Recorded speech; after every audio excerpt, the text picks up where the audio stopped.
Hello, everybody, and welcome back to Little Squid League number 32. My name is Matt, and I'm here with NATO, and we are here for groups round 3. We have Death Crab for Cutie versus Hook, Line, and Sinker. Yeah, we were talking about this a little bit earlier, but Hook, Line, and Sinker is a perennial LSL player. They've got quite a few members on their team, and I'm really excited to see how they're going to stack up against Death Crab for Cutie here as we're moving into round number 3. I do want to say that both of these teams are currently 1-1 for the day, so they should be pretty evenly matched as we move into our play all 3 here in round 3. We first have Clam Blitz on Museum, followed by Zones on Mako Mart, and then finally Tower Control on Sturgeon Shipyard. Going into this, I feel like we've seen Museum a few times throughout this tournament so far, and Museum has been playing really fast lately. So I think Clamblitz, they could slow it down a little bit more. But Zones, Mako Mart, we've always seen this map. It always appears in any kind of tournament you see, followed up by Tower Control Station. So a bit of Splatoon 2 references going on in this set. Yeah, but we're going back to Splatoon 1 for the first game here. Let's look at the loadouts coming out from both sides. I'm happy to see a Splatling coming out and a Brush coming out from the other side. The Brush Charger comp coming out, and what is that, a Vanilla Heavy comp? We've been seeing a lot of rise in the Heavy Deco, so I'm excited to see what they're going to be doing with the Vanilla Heavy here. And going in right away, I feel like, oh, those Dapples. I love Dapples. Dapples is my baby. So I really want to see some good Dapples plays coming up from Hook, Line, and Sinker. Going in right away, getting the pick off of the hero shot here. We do see the dualies around. I feel like the dualies do have the crab, so I feel like that's going to be really good for them. Brush gets taken out there. Dualies get taken out there. A lot of random picks happening, but it looks like Death Crab, they sort of have the map here. But as I say, that with the Tri-Strikes completely covering their base, this is going to be really good for Hook, Line, and Sinker to push in. Yeah, Hook, Line, and Sinker already getting 2 down. The Reef Sliders coming out. I think they know where that Vanilla Dualies are. The Dapples does go down, but they are able to get a couple of picks before that happens. 2 down on the side of Hook, Line, and Sinker. It looks like Death Crab for Cutie has chosen sort of a turtle up here on their plat. They just want to prevent the opponent from pushing, as Supreme there on the Dapples makes a really good play, wins the dually fight, and jumps out to take the advantage. And we see mid control really shift back in favor in terms of Hook, Line, and Sinker.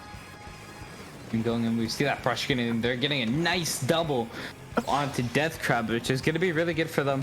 And we do see 2 specials ready on the side of Hook, Line, and Sinker, so those are going to be really good for pushing back Death Crab here. But we do see, there comes that Spider-Man special coming in there, but they aren't able to get any picks off of it, which is going to be really risky for them. Now that we do see, it's just that Dapple's being really aggressive towards them, trying to take control, and they're trying to get the pick off of the Splatling, but the Splatling notices just in time. But it's been almost 2 minutes, and we haven't seen anyone scored yet.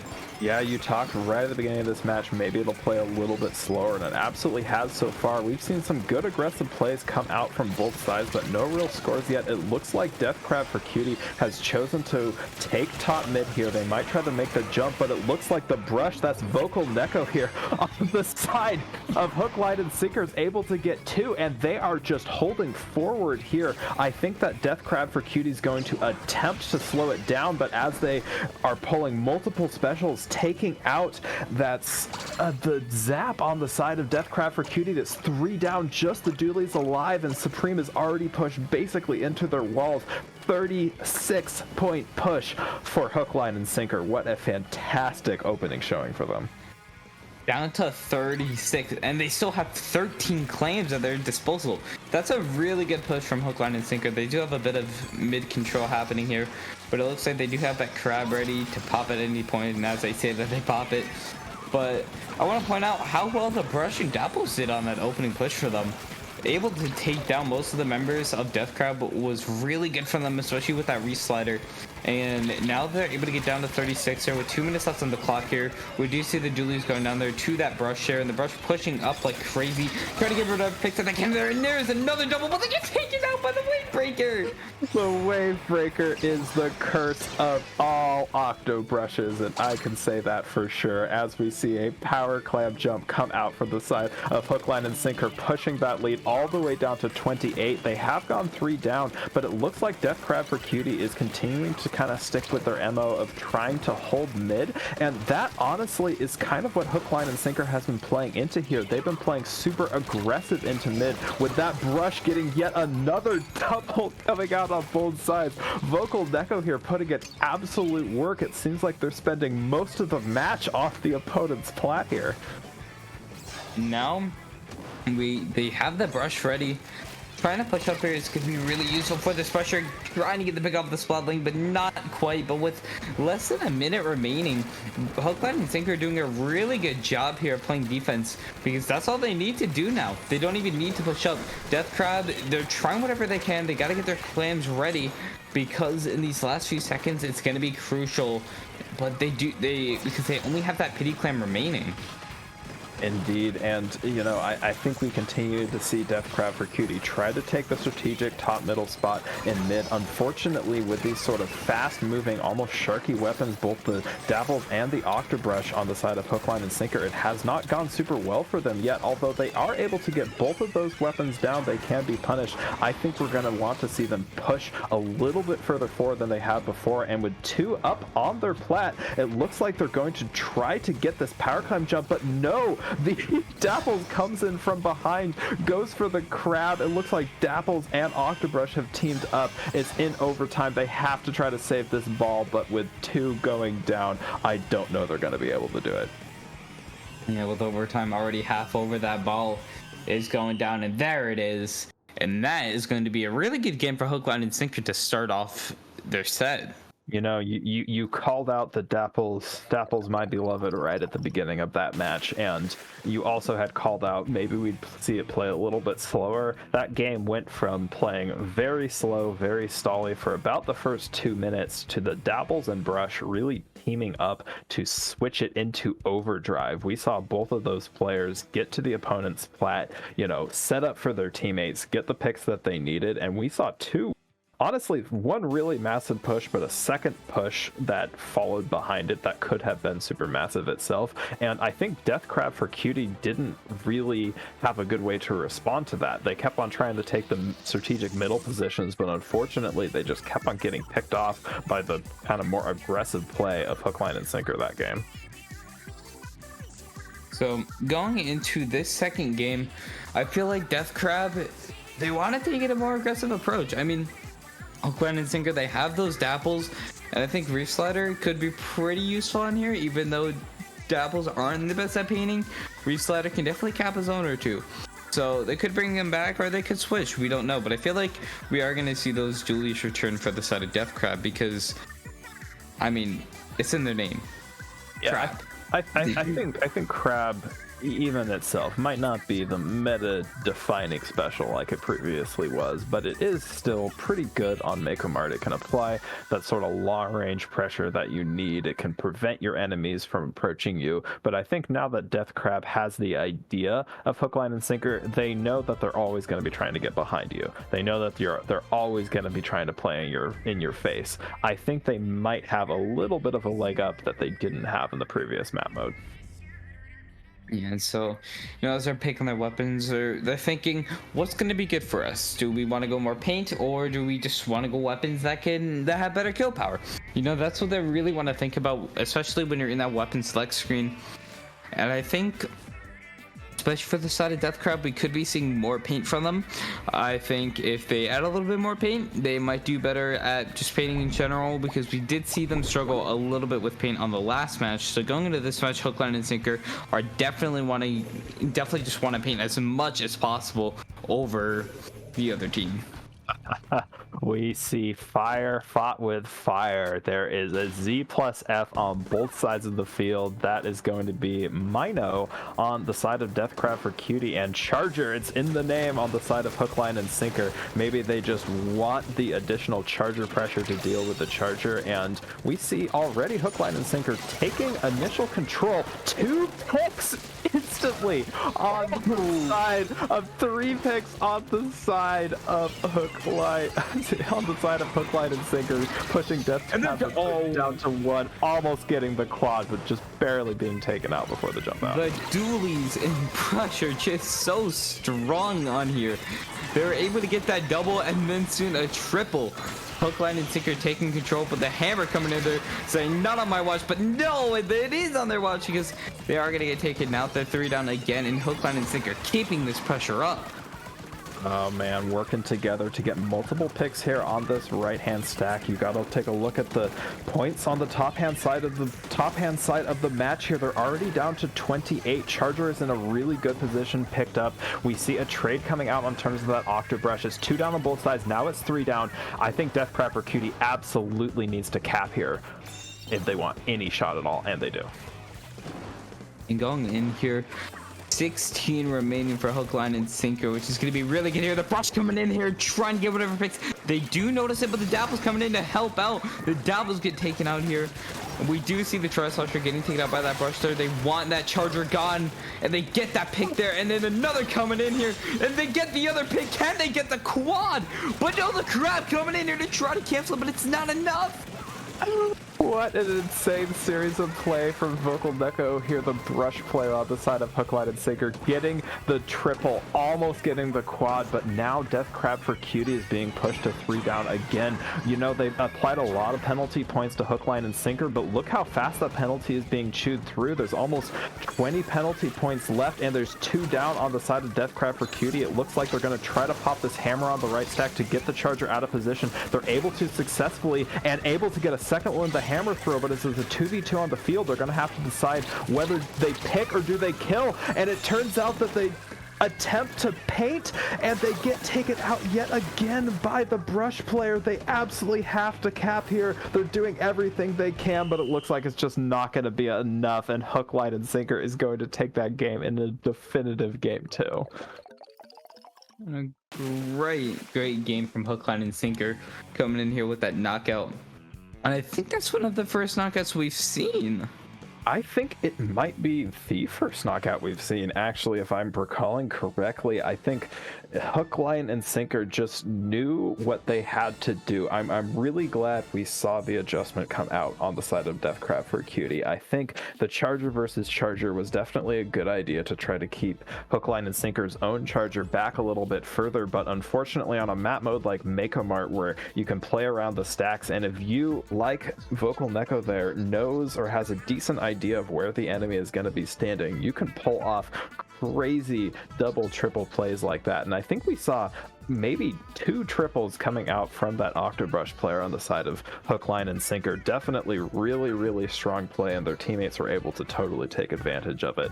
I do love on the side of Deathcrab, we saw some definitely good recovery plays as well. They were able to get the cap. It was not by any stretch of the imagination 100-1 victory, and had they gotten that last pick at the end, if that Wiper was able to get that last pick, then we totally could have seen them push their point a lot further than what ended up happening. So I think that now Deathcrab for Cutie has a much better idea of what Hook, Line, and Sinker is going to do. It seems like they're sticking with that aggressive Dapples and Octobrush comp. Maybe we can see a change for Sturgeon Shipyard Tower Control.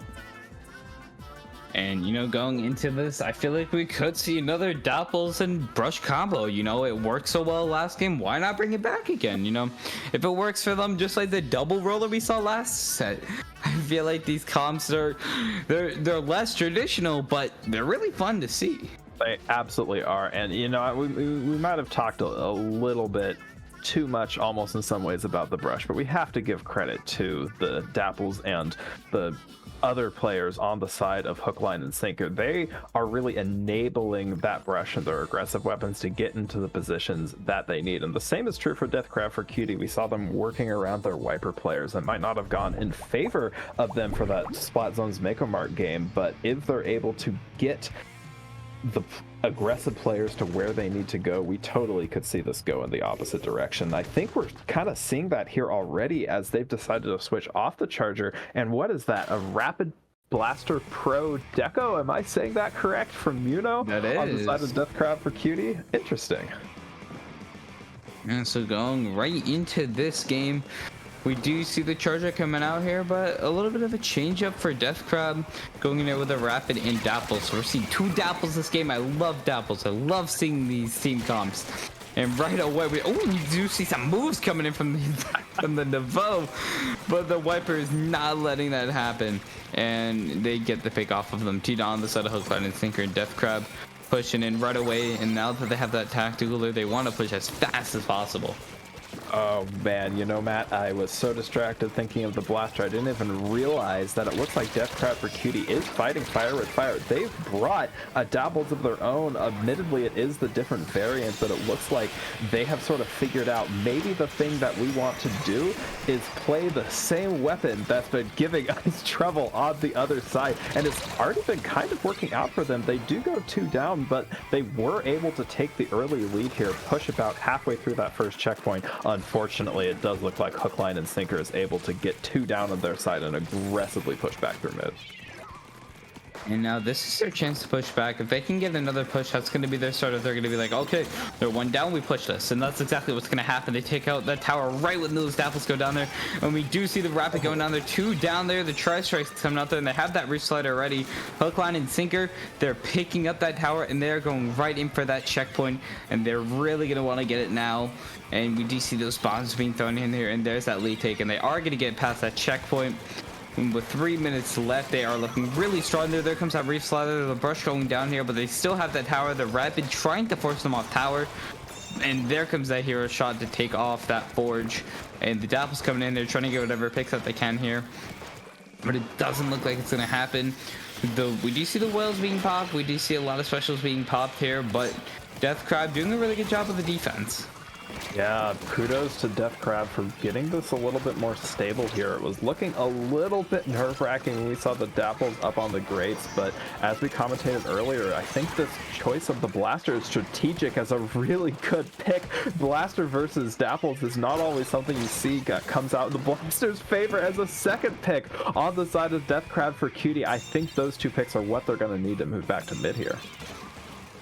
And we do see the hero shot going down here, and we do see the Brush going down. 2 minutes 20 remaining, and Hookline and Sinker looking really good here. They might be 2 down, but they have a really good lead for them, and they have that checkpoint to back them up there. And we all know how hellish the first checkpoint on tower control Sturgeon is, so it's really good that Hookline and Sinker got past it. So Death Crab's really gonna have to do something if they want to get past it. Tremendous double bomb kill coming out from our Forge player on the side of Hookline and Sinker, able to put a lot of right hand pressure. And I think what we've really been seeing is good defense on the side of Death Crab for Cutie, but it's been getting to mid that's been a bit more challenging for them. They're able to do better here with an almost kill on the hammer throw on that charger. They really need to get rid of this Brush here, and they do. If they want a chance, they're gonna have to take mid more definitively. And now we see them. They do have that tower there. There comes that whale. They want to do whatever picks up they can, but the Wiper going down there, it's going to be really risky for them to pick up the tower, but they need to. And the Dapple's coming in here with the torpedoes, so they get the pick, and they're going in for another, and they're going in for that triple, which is going to be really good for Hookline and Sinker. And there is that wipeout. And with just a little bit over a minute remaining, Hookline and Sinker, they have turf and they have control, and that's what they need, and that's going to be their best chance if they want to win this match. The turf control that you're talking about is absolutely what has been holding them here. Every single time it looks like Death Crab for Cutie has gotten 1 pick, has gotten 2 picks, they are able to get back to mid and get the control that they need to keep Death Crab for Cutie basically back in their base. And we see here just insane Dapple play from Hookline and Sinker. They know that playing forward, if you play forward far enough, you don't necessarily need to defend your side. They're choosing to keep the tower being pushed even further forward to go down. But man, Matt, look at the mid control that Hookline and Sinker has. In some ways, they don't even care that they're 2 down because they still have Death Crab for Cutie almost entirely in the opponent's map color. They need to get a couple of picks on the Dapples and the Octobrush if they want a chance here. And going in here in these last 10 seconds, it's looking really strong here. But with the overtime, Hookline and Sinker is going to be taking that 3-0 over Death Crab Cutie, and that's going to be really good for them.